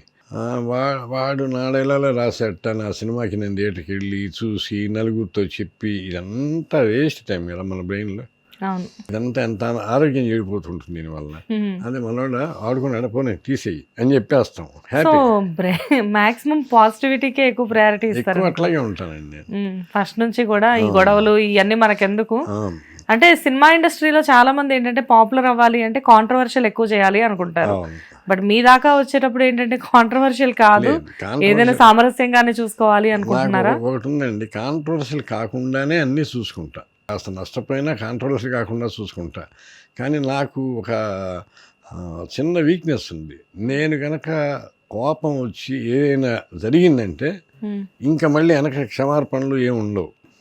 ఇంకా లేదు, ఇంకా క్షమార్పణలు. కానీ మనిషి ఎలాంటి వాడైనా ఎట్లాంటి అంత గొప్పవాడైనా సరే వాడిని వదిలేసి వెళ్ళిపోతాడు. ఎంత నష్టం వచ్చినా పర్వాలేదు, నాకు అక్కర్లే. వాడు వద్దనుకున్నానంటే తీసేస్తా. కానీ మ్యాక్సిమం మాత్రం ఎవ్వరు నన్ను కష్టపెట్టినా ఇష్టపడ్డా ఎవరిని వదలను, వాళ్ళు నన్ను వదలరు. అంతమటుకు నేను సేఫ్, వాళ్ళు సేఫ్. సూపర్. సో డైరెక్టర్స్ గురించి మాట్లాడుకున్నాం. ఇండస్ట్రీలో మీకు నచ్చిన మీకు సన్నిహితులైన హీరోలు ఎవరు? అలా చెప్పడం కొంచెం కష్టమే. సరే, మీరు వర్క్ చేసిన హీరోల గురించి నేను అడుగుతా. అంటే ఒక డైలాగ్ రాసేటప్పుడు ఎగ్జాంపుల్ ఒంటరి పోరాటం వెంకటేష్ గారు. సో వెంకటేష్ గారు ఒంటరి పోరాటం దగ్గర నుంచి ఇప్పటి వరకు కూడా he's the family hero. So అలాంటి హీరోకి అప్పట్లో డైలాగ్, అప్పుడు వెంకటేష్ గారు ఫ్యామిలీ హీరోనా మాస్ హీరోనా? అప్పుడు ఏమనేవాళ్ళు ఆ సినిమా టైంలో ఆయన్ని? ఆ టైంలో మాస్ సినిమాలు ఎక్కువ చేస్తున్నాడు అండి. కొన్ని ఫ్యామిలీ, ఒకటి అరా ఫ్యామిలీ వచ్చినా ఎక్కువ మాస్ ఓరియంటెడ్ గానే ఉన్నాయి. టోటల్ గా ఫ్యామిలీకి వచ్చేసి ఒక టైం తర్వాత ఆయన పెళ్లి చేసుకుందాం, ప్రేమించుకుందాం, పవిత్ర బంధం లాంటి సినిమాలు చేసి కంప్లీట్ గా ఫ్యామిలీ అంటే ఆడవాళ్ళకి కొంతమందికి ఆ టైంలో చిరంజీవి గారు ఫేవరెట్ ఉండొచ్చు, బాలయ్యబాబు గారు ఫేవరెట్ ఉండొచ్చు, నాగార్జున గారు ఫేవరెట్ ఉండొచ్చు. కానీ డిఫాల్ట్ గా అందరికి వెంకటేష్ గారు ఫేవరెట్. శోభన్ బాబు గారు కృష్ణ గారు కలిస్తే వెంకటేష్ బాబు అండి. Wow, super. వాళ్ళిద్దరు కలిస్తే, ఎందుకంటే కమర్షియల్గా కృష్ణ గారు అంత డైనమిక్ ఫైట్స్, గీట్స్, డాన్స్ హడావుడు అంతా చేసేవాడు. శోభన్ బాబు గారు అంత ఫ్యామిలీ సినిమాలు చేసేవాడు. ఈ ఇద్దరిని మిక్స్ చేస్తే వెంకటేష్ బాబు అయిపోయింది. Super, right. సో వెంకటేష్ బాబు గురించి చెప్పండి సార్. అంటే ఎలా, అంటే మీరు ఒక డైలాగ్ రాసేటప్పుడు అసలు మీకు ఆయనకి ఉండే అనుబంధం ఎలా? మంచి వ్యక్తి అండి ఆయన. మంచి వ్యక్తి, చాలా డెడికేటెడ్. తను నేర్చుకునే దాని మీదే ఉంటాడు. ఇప్పుడు చాలా బాగుంటుంది రిలేషన్, చాలా బాగుంటుంది. మంచి ఫ్రెండ్లీగా ఉంటాడు, ఎఫెక్షనేట్. సార్ బాలయ్యబాబు గారితో కూడా మీకు మంచి అనుబంధం ఉందని తెలిసింది. రాసిన సినిమాలు తక్కువ అయినప్పటికీ కూడా ఆయనతో ఉన్న మీ క్లోజ్నెస్ కానివ్వండి, మీ బాండింగ్ కానివ్వండి చాలా ఎక్కువ అని చెప్పేసి నేను విన్నాను. ఏంటి అసలు బాలయ్యబాబు గారితో ఎలా ఉంటుంది? నాకు తెలిసి వీరభద్ర మూవీ రాసినట్టున్నారు మీరు, రైట్? చెప్పండి. తను ఓపెన్ అండి, ఏదైనా దాపరికం ఉండదు, మనసులో ఒకటి బయటికి ఒకటి ఉండదు. తన స్పీడ్, తన మూడ్ అంతా డిఫరెంట్గా వెళ్ళిపోతుంది. తన ఒక మూడ్లో ఉంటాడు. వ్యక్తిగా చాలా మంచివాడు అండి తను. ఎందుకంటే ఎప్పుడన్నా కొంచెం హార్ష్గా మాట్లాడేమన్నా ఇలాంటి డివైడ్ కాంట్రవర్సీస్ ఈ మధ్య నేను చూశాను. తను ఎక్కువ కాంట్రవర్సీ మ్యాటర్లు తక్కువ మాట్లాడారు. విడిగా చాలా బాగా మాట్లాడతారు, చాలా ఫ్రెండ్లీగా ఉంటాడు. నాకు ఇంకా ఇప్పుడు ఇట్లా మాట్లాడుతున్నారు, ఇప్పుడు మాట్లాడుతున్నారు కాదు. ఫస్ట్లో తను నాకు అప్పట్లో నేను ఇండస్ట్రీకి వెళ్ళినప్పుడు సునీల్ వర్మని కూడా ఇట్లా ఉండేవాడు, చచ్చిపోయినాడు అతను. రాఘన్న గారు కూడా అతను చెప్తుండేవాడు, బాలయ్య బాబు ప్రొడక్షన్ బాయ్స్ భుజం మీద చేసి వాళ్ళ జేబులో బీడీ తీసుకొని తాగుతూ వాళ్ళ మధ్య కూర్చొని టీ తాగుతూ కూర్చునేవాడు. అంత క్లోజ్గా ఉండేవాడు. మెల్లమెల్లగా పొల్యూట్ చేశారు అందరూ కలిసి బాలయ్య బాబుని. కొంచెం కోపకారిగా తయారు చేశారు. చాలా ఓపెన్ హార్ట్ బావా, నన్ను బావా అనేవాడు ఆ డైరెక్టర్. తన డైరెక్టర్ అయినాడు సునీల్ వర్మ అతని పేరు. ఆత్మబంధం సినిమాలు యాక్ట్ చేశాడు అతను. ముగ్గురత్తల ముద్దులు సినిమాలు చేసినాడు. బాలయ్య బాబుని గురించి తనే చెప్పింది ఫస్ట్ నాకు. నేను ఇండస్ట్రీకి వచ్చిన చాలా మంచివాడు తను. కొంచెం ఏమన్నా ఇరిటేషన్ రప్పిస్తే ఫైర్ అయిపోతాడు. అంతే తప్ప వేరే ఇదే ఉండదు అన్నాడు. అది నిజమేగా, ఇరిటేషన్ తప్పిస్తే మనం అడ్జస్ట్ అవుతాం, ఆయన ఇరిటేట్ అవుతాడు, అంతే తేడా. నాకు ఎందుకంటే అప్పుడప్పుడు ఈ మధ్య ఏదో కాంట్రవర్సీ కూడా ఏదో మాట్లాడాడు, అది ఇదని 1-2 సందర్భాల్లో అదేదో ఆ టైమ్స్లో అలా జరుగుతాయి. మనం ఏం చేయలేము వాటికి, వాటి జోలికి ఇంకా. కాకపోతే ఒకటి మాత్రం ఆలోచించేదంటే, ఇప్పుడు బసవతారకం క్యాన్సర్ హాస్పిటల్ నడుపుతున్నాడు, దాని అడ్మినిస్ట్రేషన్ అద్భుతంగా ఉందని బయట చెప్తారు. అది తను అంత సిన్సియర్గా నడుపుతున్నాడు, మనం అర్థం చేసుకోవాలి. తర్వాత లాస్ట్ ఎలక్షన్స్ అప్పుడు హిందూపూర్ నుండి మనుషులు వస్తే ఏంటి పరిస్థితి, అప్పుడు జగన్ రెడ్డి గారు వచ్చిన అప్పుడు ముఖ్యమంత్రి అయిన టైంలో నేను చెప్పింది, బాలయ్య బాబు పరిస్థితి ఏంటి అది ఇదని.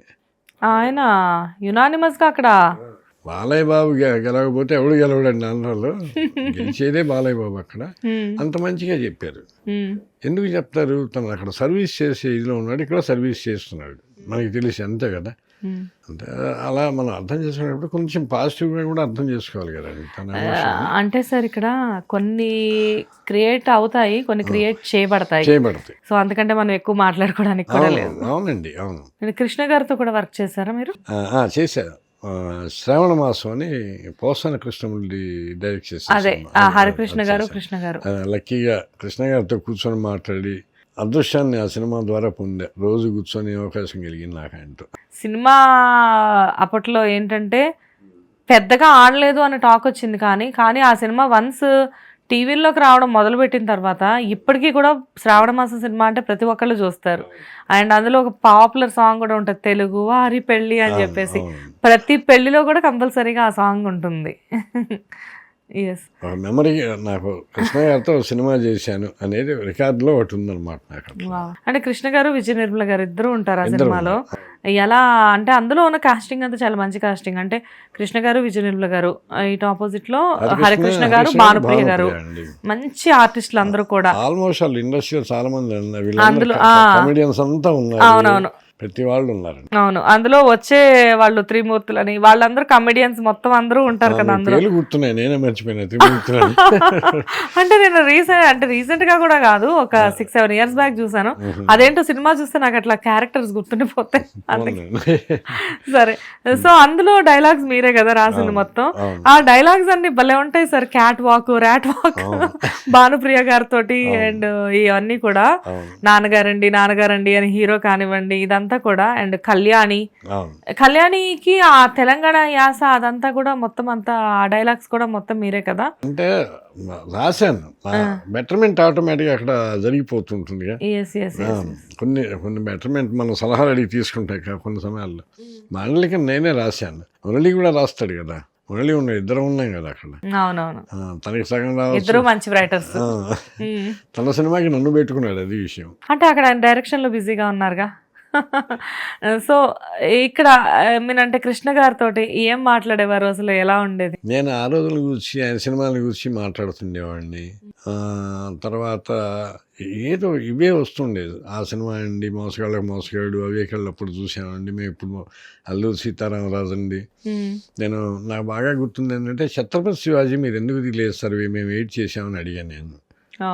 అడిగినప్పుడు ఆయన ఏమన్నాడంటే, నా అభిమానుల్లో అన్ని మతాలలో ఉన్నారయ్యా, అది కేవలం శివాజీ హైందవ సంస్కృతిని కాపాడటం కోసమే పోరాటం చేశాడండి ఆయన.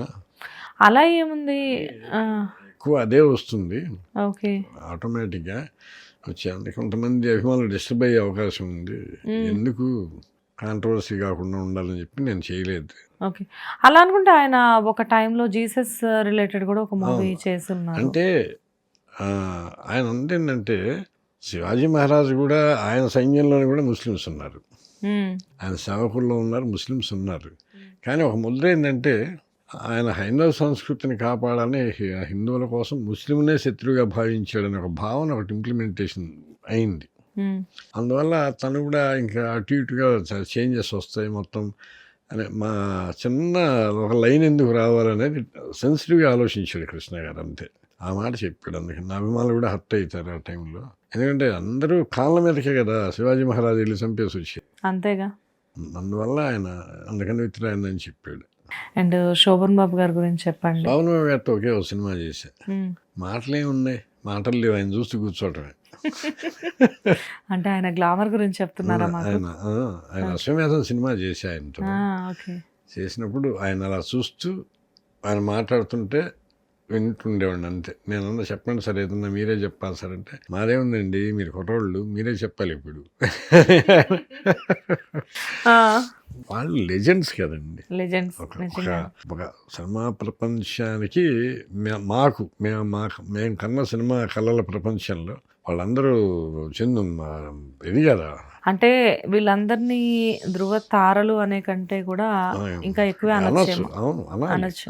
కృష్ణ గారు, సోమబాబు గారు, రామారావు గారు, నాగేశ్వరరావు గారు, మహానుభావులు. మీరు రామారావు గారు, నాగేశ్వరరావు గారు వీళ్ళతో వర్క్ చేశారా సార్? నేను నాగేశ్వరరావు గారికి ఒక సినిమాకి సకుటుంబ సపరివార సమేతంగా అనే సినిమాకి కొన్ని సీన్స్ ఆయన యాక్ట్. అవును, అది యాక్చువల్గా మెయిన్ హీరో శ్రీకాంత్ గారు అండ్ లీడ్ రోల్ సుహాసిని గారు చేశారు అందులో. ఎస్, నేను ఆయన అభిమాని. తొక్కాలు దించుకొని తిరిగినాడు ఆయన కోసం ఆ రోజుల్లో. ఎందుకంటే నేను మీ గురించి సెర్చ్ చేస్తే నాకు ఎక్కడా కూడా మీరు నాగేశ్వరరావు గారితో వర్క్ చేసిన దాఖలాలు కనిపించలేదు. అందుకే నేను అంత డౌట్ఫుల్గా అడిగాను, సార్ అసలు వర్క్ చేస్తున్నారా మీరు, నేను ఎక్కడైనా మిస్ అయ్యానా అని చెప్పి. నేను అప్పుడు పిలిపించారు ఆయన, కృష్ణారెడ్డి గారు కొన్ని సీన్స్ మీద రాస్తే బాగుంటుంది సార్ అని నాకు కబురు చేశారు. ప్రొడ్యూసర్స్ వచ్చారు ఇంటికి, వచ్చాడు రాస్తానని చెప్పి రాస్తే రఘునూతన భారతం అని అల్లాడిని శ్రీశ్రీ గారు తీసాడు. అందులో కూడా పోకూరి బాబురావు గారి సీన్లు కొన్ని రాయాల్సి వచ్చి 5-6 సీన్లు ఆయన రిక్వెస్ట్ చేస్తే వచ్చా. అప్పుడు అలా ఆయన యాక్ట్ చేసిన సీన్స్ రాశాను నేను. అందుకని నేను ఒకసారి ఇంటర్వ్యూలో కూడా చెప్పా, నేను ఎంతో ప్రేమించి ఆరాధించే నాగేశ్వర గారి సినిమాకి నేను డైరెక్ట్ డైలాగులు రాయలేకపోయినాను. ఆయన కొడుక్కి రాశాను, మనవడికి రాశాను. సిసింద్రి మీరే కదా. ఇంకో మనవడికి ఏమో డైలాగులు లేవు రాయడానికి. సిసింద్రికి మనవడి కంటే ఏది సిసింద్రి, అదే సిసింద్రియే కదా. లేవు కదా అబ్బాయికి. సిసింద్రి మీరే కదా, భలే మూవీ అదొకటి. సుమంత్కి ఏమో గౌరీ రాశాను. గౌరీ అదే నాగేశ్వర గారికి తప్ప అందరికీ రాశాను ఫ్యామిలీలో. అఫ్ కోర్స్, అంటే సకుటుంబ సపరివార సమేతంలో ఏదో ఒకటి వర్క్ అయితే అయింది కదా ఆయనతో. నేను రాసింది 2 డైలాగులు అయినా ఆయన నోటెమ్మడి వచ్చాయి చాలు. మనం థియేటర్లో చిన్నప్పటి నుండి ఆయన సినిమాలు రామారావు గారికి నాగేశ్వరరావు గారికి కూడా మీరు డైలాగ్స్ ఇచ్చారు. రాశాను. ఓకే. అండ్ రామారావు గారి పరిస్థితి ఏంటి మరి? రామారావు గారిది ఆయన దగ్గరికి వెళ్ళి ఆయన మాట్లాడటమే తప్ప సినిమా ఏం రాయలేదండి. ఓకే. 2-3 సార్లు కలిసి మాట్లాడటమే. అంటే మీరు బాగా బిజీగా ఉండే టైంకి, మీరు ఒక పెద్ద రైటర్ అని అనిపించుకునే టైంకి ఆయన మూవీస్ ఆపేశారు. అప్పుడు ఈ సినిమాలోకి వెళ్ళిపోయినాడు. అవును, పాలిటిక్స్లోకి వెళ్ళిపోయారు. పాలిటిక్స్లోకి వెళ్ళిపోయారు అప్పటికి. అశోక్, సామ్రాట్ అశోక్ అప్పుడు వెళ్ళాను, రాఘవేంద్ర గారితో కలిసి వెళ్ళాను. అంటే ఆయన పరిచయం చేశాడు రామారావు గారిని. ఆయన చూసి కాసేపు ఆయన మాటలు వింటూ, ఆయన 2-3 క్వశ్చన్స్ ఏ ఊరు అది ఇది అడుగుతారు కదా, వాటికి ఆన్సర్ చెప్పి వాళ్ళని చూస్తే ఫస్ట్లో ఇంక మాటలేం వస్తాయండి, ఒకసారి చూద్దాం. ఎక్కువ మాటలు రావు. రోజు కూర్చుంటుంటే రోజు చెప్పొచ్చు ఆయనకి, ఆయన డైలాగులు ఆయనకి వినిపించవచ్చు. సరే, సో ఇప్పుడు చూస్తే ఇప్పుడు ప్రస్తుత పరిస్థితుల్లో రైటర్స్ అనేవాళ్ళు చాలా మంది హెవీ కాంపిటీషన్ అయిపోయారు. ఒక సినిమాకి వర్క్ చేసినా వీళ్ళు అద్భుతంగా డైలాగ్స్ ఇచ్చారు అంటే రెండో సినిమాకి వాళ్ళు ఉంటున్నారో లేదో తెలియట్లేదు. సో అప్పట్లో కాంపిటీషన్ ఎలా ఉండేది సార్? మాకు హెల్దీ కాంపిటీషన్ అండి. ఇప్పుడు చక్కగా రైటర్స్ పేర్లు తెలిసిపోయేవి. ఆ సినిమాకి ఎవరు రాస్తున్నారు, పలానా రైటర్ అనేది క్లియర్గా ఇప్పటికీ ఉన్నారండి ఫెమిలియర్ రైటర్స్. వాళ్ళ పేర్లు చెప్పంగానే మీ సాయిమాధవ్ బుర్రా గారు ఉన్నారు, వీళ్ళందరూ ఉన్నారు కదా. కానీ మా టైంలో అందరి పేర్లు అందరికీ తెలుసు. ఇప్పుడు తక్కువగా తెలుసు, 4-5 పేర్లే తెలుస్తుంది. అవును, ఇప్పుడు అసలు డైలాగ్ రైటర్స్ ఎవరు అంటే ఏవో ఇండస్ట్రీలో ఒక 4-5 పేర్లు మాత్రమే వినబడుతూ ఉంటాయి. మళ్ళీ ఉండడానికి బ్యాక్ గ్రౌండ్ లో చాలా మంది ఉంటున్నారు. ఇప్పుడు ఒక సినిమాకి చెక్ చేస్తే 3-4 ఉంటున్నారు డైలాగ్ రైటర్స్, కానీ స్క్రీన్ మీద ఒకళ్ళ పేరే వస్తుంది. అదేంటి దీనికి మీరు కూడా వర్క్ చేశారు కదా అంటే నేమ్ ఇవ్వలేదు అంటున్నారు. అది కొంచెం కన్ఫ్యూజ్ అవుతున్నాం అనమాట మేము అక్కడ. సో అలా కూడా అప్పట్లో కూడా ఇలాంటివి జరిగేవా? లేదు, స్ట్రైట్ గా ఉండేవి కదా, ఎవరి పేర్లు వాళ్ళకి ఉండేవి నీట్గా. సహాయ రచనగా వేసేవాడు. నా సినిమా కూడా మన వాళ్ళ పేర్లు, మన కొంతమంది రైటర్లు అప్పుడప్పుడు 1-2 డైరెక్ట్లు 1-2 సినిమాలకి సహాయ రచన, సహకార రచన అని వేసేవాళ్ళు. ఏంటంటే కథలో వాళ్ళు హెల్ప్ చేస్తారు అనుకోండి, వాళ్ళకి ఏదో కార్డు ఇవ్వాలి కదా క్రెడిట్. తప్పకుండా అది ఎట్లా ఇవ్వాలి, సహకార రచననే ఇవ్వాలి. అది తప్పేం కాదు. అది కాదు, మీరు అన్నట్టు ఏంటంటే ఫెమిలియర్, ఈ సినిమాకి వీళ్ళే రైటర్స్ అనేది ఒక 10 మంది రైటర్స్ ఉన్నాం, అందరి పేర్లు అందరికీ తెలుసు.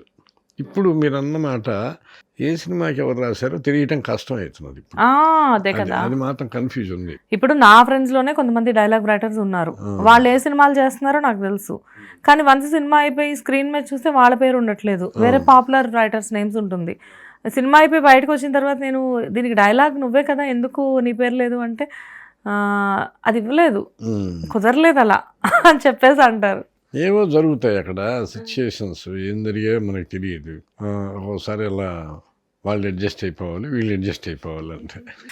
సో సార్ అప్పటికి ఇప్పటికి ఏంటి సార్ తేడా అంటే, లాస్ట్ అండ్ ఫైనల్గా అడుగుతున్నాను మిమ్మల్ని, ఇంకెక్కువ ఇబ్బంది పెట్టను.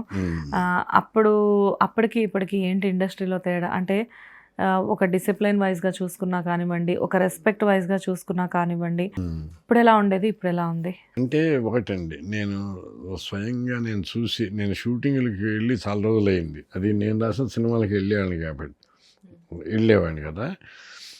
అక్కడ ఎలా జరుగుతుంది ఏంటనేది తెలియదు, కానీ నాకు దాని మీద స్పష్టమైన అవగాహన లేదు. నేను ఏదో ఒకటి చెప్పేసేసి ఎక్కడదండి గౌరవం అప్పటిది ఇప్పటిది ఇవన్నీ కరెక్ట్ కాదు. అంటే వాళ్ళ ర్యాప్, వాళ్ళ మధ్య స్నేహ సంబంధాలు బట్టి ఆ గౌరవాలు ఉంటాయి, ఉండకుండా ఉండవు. అది ఏ సినిమాకైనా దీనికైనా సరే.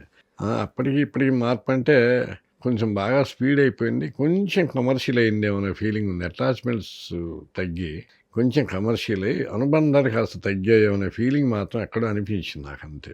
సో ఖచ్చితంగా మాత్రం మరుదూర్ రాజా గారి డైలాగ్స్ మేము మళ్ళీ ఫ్యూచర్లో వినబోతున్నాము అన్న హోప్ మేము పెట్టుకోవచ్చా? బ్రహ్మాండంగా. నేను ఖచ్చితంగా మళ్ళీ మీ ఛానల్కి వచ్చి మీతోనే ఇంటర్వ్యూలో మాట్లాడతాను. Thank you sir, thank you so much, really wonderful sir. అంటే ఎంతో మందితో వర్క్ చేశారు, ఎన్నో వండర్స్ క్రియేట్ చేశారు, అండ్ మీరు అప్పుడు అన్న ప్రతి డైలాగ్ కూడా, ఐ మీన్ మీరు రాసిన ప్రతి డైలాగ్, మీ చేతి నుంచి వచ్చిన ప్రతి డైలాగ్ కూడా ఈ రోజుకి మేమందరం ఏదైనా ఫన్నీ ఇన్సిడెంట్స్లో కానివ్వండి, లేకపోతే ఏదో ఒక సందర్భంలో మేము వాడుకుంటూనే ఉన్నాం వాటిని, మా ఇన్స్టాగ్రామ్ రీల్స్లో కానివ్వండి, ఎక్కడొకక్కడ. బట్ ఇలాంటి డైలాగ్సే ఇంకా ఇంకా ఇంకా ఇంకా ముందు ముందు అంతకు మించి అనుకోవచ్చు. ఇలాంటివన్నీ కూడా మరుదూర్ రాజా గారి దగ్గర నుంచి మాకు మళ్ళీ కొత్త కొత్త డైలాగ్స్ మళ్ళీ కావాలి, మళ్ళీ మీ డైలాగ్స్తో పెద్ద మూవీస్ రావాలి, అవి కూడా బ్లాక్ బస్టర్ హిట్స్ అవ్వాలని మేము మా హిట్ టీవీ తరఫు నుంచి కోరుకుంటున్నాం. Thank you so much. తప్పకుండా. అట్లాగే మీకు, మీ హిట్ టీవీ గారికి, మీ స్టాఫ్కి అందరికీ మళ్ళీ నన్ను ఇంకోసారి పరిచయం చేసేందుకు నా ధన్యవాదాలు. నమస్తే. నమస్తే సార్. హిట్ టీవీ యాప్, ఇందులో short news, live news, entertainment shows, movies, digital magazines తో పాటు మీ జిల్లా వార్తలను కూడా ఫ్రీగా చూడొచ్చు. ఇంకెందుకు ఆలస్యం, వెంటనే హిట్ టీవీ యాప్ ని డౌన్లోడ్ చేసుకుని ఫ్రీగా ఎంటర్టైన్మెంట్ పొందండి. Hit TV app. Hit TV app. Please download hit TV app. Hit TV యాప్ని ఫ్రీగా డౌన్లోడ్ చేసుకొని ఎంజాయ్ చేయండి. మీకు నచ్చిన ఎంటర్టైన్మెంట్ కోసం హిట్ టీవీ యాప్ ని ఫ్రీగా డౌన్లోడ్ చేసుకుని ఎంజాయ్ చేయండి. హిట్ టీవీ యాప్ ని డౌన్లోడ్ చేసుకుని ఆస్వాదించండి, ఆశీర్వదించండి. ఇంతమంది సెలబ్రిటీలు హిట్ టీవీ యాప్ ని డౌన్లోడ్ చేసుకోండి అని చెప్తున్నారంటే ఎంత మంచి యాప్ ఆలోచించండి. అమెరికా అమెరికా అమెరికా అమెరికాలో చదవాలనుకునే వాళ్ళకి విశ్వసనీయమైన పేరు మన శౌర్య కన్సల్టెన్సీ. UK లో 1 year masters. UK లో 1 year masters. 2 years work permit up to 5 years visa. Contact Saurya Consultancy. Contact 89851 89851.